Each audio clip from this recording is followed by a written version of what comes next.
Buenos días, buenas tardes y buenas noches.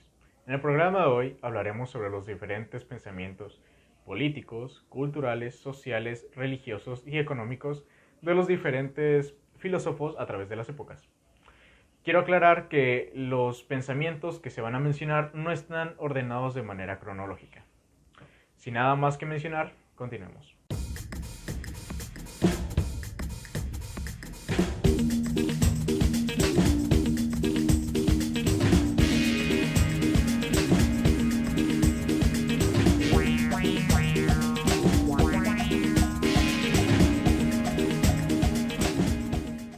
Bueno, yo voy a hablar sobre los pensamientos económicos y voy a empezar con Santo Tomás de Aquino.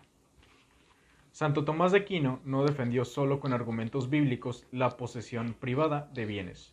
Él y el escolasticismo en general también la defendió desde un punto de vista económico.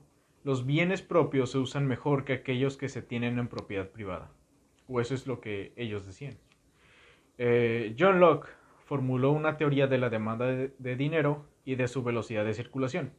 Él afirmaba que cada hombre debe de tener al menos suficiente dinero para satisfacer al prestamista que le provee los bienes necesarios a su subsistencia y a su actividad profesional.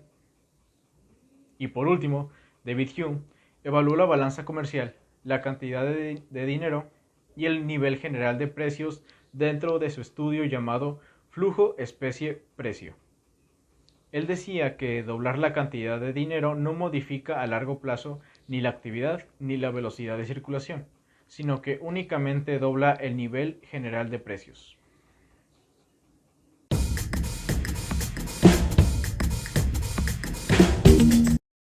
Ahora hablaremos de los pensamientos políticos de los filósofos. Empezamos con Protágoras. Protágoras sostiene que da la participación de todos en la virtud política. Los atenienses no ponen reparos cuando se trata de discutir alguna cuestión relativa a ella. Seguimos con Gorgias. Hay investigaciones más recientes que vienen a situar a Gorgias y a la retórica como defensores de la democracia y enemigos de la violencia. Después seguimos con Epicuro. La doctrina política y jurídica de Epicuro permite unificar los aspectos más divulgados de su pensamiento, esto es, sobre todo, su física y su ética, y entenderlos como elementos componentes de una forma de entender el mundo que se presenta como filosofía, y como filosofía verdadera. Su logro consiste en la conquista de la autonomía plena del individuo del control humano sobre el mundo. Proseguimos con San Agustín de Hipona. Su mirada era promover justicia social tratando de cambiar estructuras políticas injustas, cuando dicha acción política social se vive como respuesta al Evangelio y en comunión con la Iglesia, se convierte en una actividad apostólica y pastoral. Seguimos con Santo Tomás de Aquino. El principio que Tomás propone es el cumplimiento de la virtud y de la obediencia a Dios antes que la gloria frente a los demás. Esto implica que el gobernante debe actuar por el bien de sus súbditos con convicción plena y con el fin de servir a Dios antes de obtener beneficios terrenales para sí mismo. Después tenemos a Nicolás Copérnico. La difusión de la teoría copérnica se lleva a cabo sobre un fondo político e histórico, en el que es de importancia fundamental el problema religioso existente desde 1517 con la irrupción en escena del luteranismo. Después tenemos a Nicolás Maquiavelo. Para Maquiavelo, el mejor régimen es una república bien organizada, aquella que logra participación a los dos partidos de la comunidad para de esta manera contener el conflicto político dentro de la esfera pública. Después tenemos a Martín Lutero. El aporte de Lutero en el pensamiento político va íntimamente ligado a sus reflexiones teológicas en torno a la justificación, la sola fe, la sola gracia, la salvación como don de Dios, lo cual va a desafiar la autoridad de la institución eclesiástica del siglo XVI. Después tenemos a René Descartes. Descartes destaca la actitud de prudencia y cautela que debe guiar el soberano con el fin de conservar su poder. Además, reconoce que el mundo de los hechos históricos y políticos es contingente y que la felicidad depende de cada uno. Después tenemos a John Locke. Para John Locke, la relación entre el gobierno y los ciudadanos queda definida como mandato, es decir, como el encargo de una tarea. Mediante el pacto se constituye la sociedad civil y posteriormente el pueblo se constituye en asamblea y elige un gobierno al que confía una tarea. Después tenemos a David Hume. Con Hume comienza un modo de estudiar lo político desde una perspectiva más centrada en lo real y en lo observable, que trata de zafarse de lo que podría ser tachado de racionalismo idealista contractualista. Después tenemos a Montesquieu. Montesquieu atribuye al Parlamento el poder legislativo con la sanción real de la ley, el ejecutivo al gobierno y el judicial a los tribunales de justicia. Después tenemos al filósofo Voltaire. A pesar de su crítica contra el absolutismo, Voltaire siguió siendo monárquico. Su ideal político, el llamado absolutismo ilustrado, es la monarquía constitucional. Rousseau. Las ideas políticas de Rousseau fueron la reafirmación de un Estado que tenga como fin la felicidad de las mayorías en donde se respeten las leyes, personas, vida, voluntad popular, propiedad, actos o pactos sociales, entre otros. Después tenemos a George Wilhelm Friedrich Hegel. Hegel defiende el viejo concepto para reducir los antagonismos económicos y jurídicos. Su idea sería propiciar un estado del bienestar, redistribuyendo la riqueza e interviniendo en la economía por medio de la política fiscal. Las corporaciones surgen de la idea de solidaridad, honor, identificación con el todo. Y por último tenemos a Immanuel Kant. En la elaboración de su filosofía política, Kant sigue el ideal de conocimiento crítico y racional, proyectando el mismo afán por determinar los alcances y límites de la razón en materia política que le había guiado en su examen de la razón pura y la razón práctica.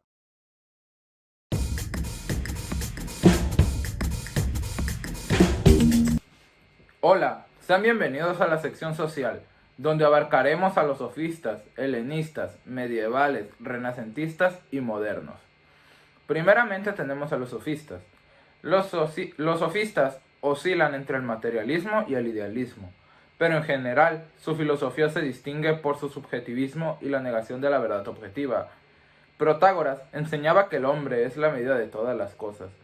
Gorgias defendía tres tesis: nada existe, si algo existiera sería inconcebible para el hombre, si fuese concebible tampoco se podría transmitir o explicar a los demás. Los sofistas actuaban como maestros de la elocuencia y del arte de vencer al adversario, en la disputa refutando sus argumentos, sin tener en cuenta quién estuviese en la posición de verdad. En segundo lugar tenemos a los helenistas. En el mundo helenístico se caracterizó por el cosmopolitismo, el refinamiento del arte y la especialización del conocimiento en las distintas ciencias. Con la desaparición de las polis como modelo de convivencia, muchos filósofos se refugiaron en el territorio de la intimidad y la felicidad individual. Las tres corrientes principales de pensamiento fueron el epicureísmo, estoicismo y escepticismo. Estas pusieron un especial énfasis en la filosofía moral. Seguimos con el periodo medieval, y este se divide en dos. El primer periodo fue claramente platónico, con un estilo generalmente ameno y asistemático, y sin una distinción clara entre teología y filosofía. El segundo periodo fue más aristotélico. Asistió a la creación de las universidades, a una mayor profesionalización y sistematización de la filosofía, a nuevas traducciones y a nuevas formas de enseñanza. La escolástica fue un movimiento teológico y filosófico dominante. Algunos de los temas centrales a lo largo de la filosofía medieval fueron la relación entre la fe y la razón, la existencia y naturaleza de Dios, entre otros. Seguimos con los renacentistas. En aquella época, la filosofía seguía siendo aún escolástica, pero el surgimiento de la cultura del humanismo, la renovación del legado de la filosofía antigua y las significativas realizaciones en la esfera de las ciencias naturales condujeron a que la filosofía de vanguardia del Renacimiento dejara de desempeñar el papel de sirvienta de la teología y desarrollara las tendencias antiescolásticas. Estas últimas aparecieron ante todo en la ética, con el resurgimiento de las doctrinas del estoicismo.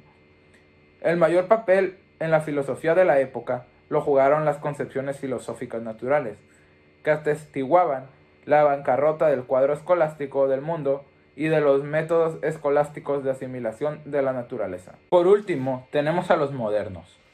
La filosofía moderna comienza con una introducción describiendo los hechos históricos que permitieron el desarrollo de la misma. Continúa con el estudio detallado de los grandes representantes del pensamiento moderno, René Descartes, y el estudio de su famosa frase «pienso, luego existo», Baruch Spinoza y su gran teoría de la sustancia, siguiendo con Gottfried Leibniz, quien, a través de su doctrina de las monadas, supo dar una visión completamente diferente a los pensadores de su época, Immanuel Kant. La Edad Moderna trajo consigo, además del desarrollo de la gnoseología, disciplina en la cual participaron los pensadores anteriormente nombrados y muchos más, como lo fuesen David Hume y John Locke, ambos catalogados como empiristas.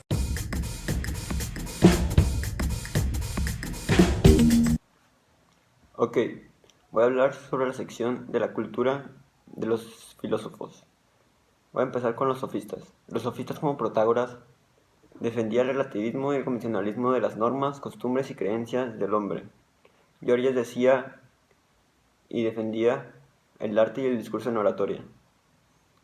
Los helenistas, primeramente Diógenes el Cínico defendía la salvación del individuo ante una sociedad hostil a base de una actitud contracultural en la que las convenciones dejan de tener importancia y se busca una felicidad más auténtica. Epicuro fue uno de los grandes filósofos de la cultura griega de su época. Medievales. San Agustín de Hipona. Para San Agustín, la cultura tiene que ver entonces con la manera en la que el hombre vive como hombre de verdad. Para Santo Tomás de Aquino, introdujo y estableció en el mundo cristiano una filosofía de la ley natural, una filosofía en la que la razón humana es capaz de conocer las verdades básicas del universo. Pico de la Mirandola. Señala pautas en las que pueden hacer posible la transformación de la vida personal, condición sin la cual no es factible la generación de un cambio en la sociedad para lograr un clima de tolerancia y convivencia pacífica.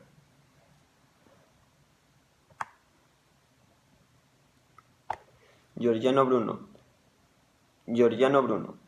Bruno sostuvo que porque Dios es infinito, el universo podría reflejar este hecho. Renacentistas. Nicolás Maquiavelo. Maquiavelo sigue un sistema empirista, algo poco usual entre los ideólogos, teólogos y moralistas de su época. Martín Lutero. Bajo las circunstancias de crisis y confrontando a los nobles alemanes, Lutero redactó a la nobleza cristiana de la nación alemana en agosto de 1520, donde encomendaba al lacayo como un sacerdote espiritual la reforma requerida por Dios pero abandonada por el Papa. Modernos. René Descartes. Descartes fue uno de los grandes hombres de ciencia durante la época. Es hoy en día un referente obligatorio y central de la cultura del Occidente. John Locke. Fue uno de los primeros empiristas, lo cual se refleja en su teoría del entendimiento humano. Voltaire. Voltaire fustigó a la Iglesia y su poder no dejó nunca de ser deísta, es decir, defensor de la religión natural. Rousseau. Es precisamente su concepción crítica de la cultura la que nos permite enlazar la primera y segunda parte, tomando como punto de referencia su reforma personal y su salida de París. Revisamos su crítica al teatro, su obra literaria, pedagogía, política, autobiografía, desde la perspectiva de un programa de reforma social y política. Hegel. La concepción de Hegel puede resumirse en lo siguiente: la cultura que aporta el arte tiene que ver con la formación para la razón en todas sus formas posibles. Es una especie de cultura histórica y de la capacidad de resolver por medio del arte. Kant. La cultura es definida por Kant así: la producción de la aptitud es un ser racional para fines cualesquiera en general. Por lo consiguiente, en su libertad, es la cultura.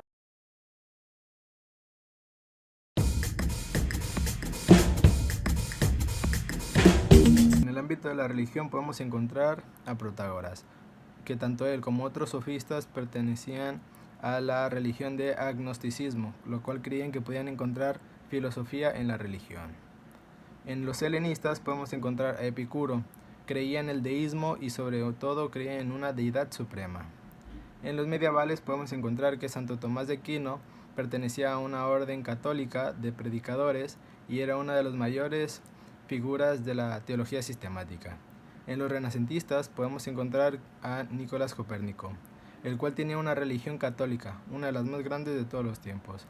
Y por último, el padre de la filosofía moderna, René Descartes, era un católico, porque él creía que Dios era su creador.